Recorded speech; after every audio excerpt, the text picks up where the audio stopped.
Ito na, medyo tapos na kami magsabunan. Hindi ka na? Well, haharapin natin talaga. Ganun yun. Hindi kami konsentidor, pero we correct in private.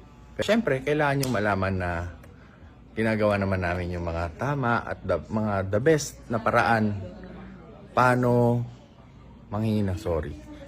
So, tinuro na namin kay Yana kung ano yung mga mali. Hindi kami nagkukonsinte. Hindi lang namin yan ginagawa in public.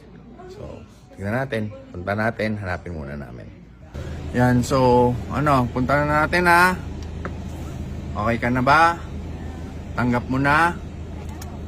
Ha? Okay, that's good.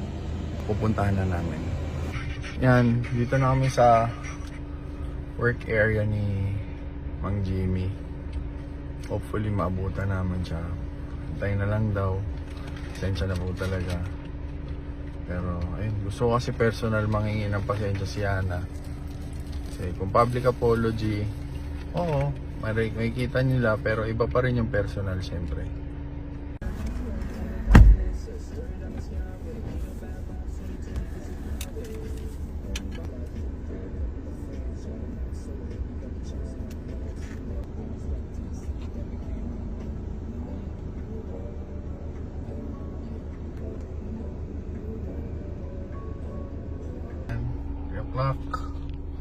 Wala pa rin, pero kailangan na namin kasing bumaba.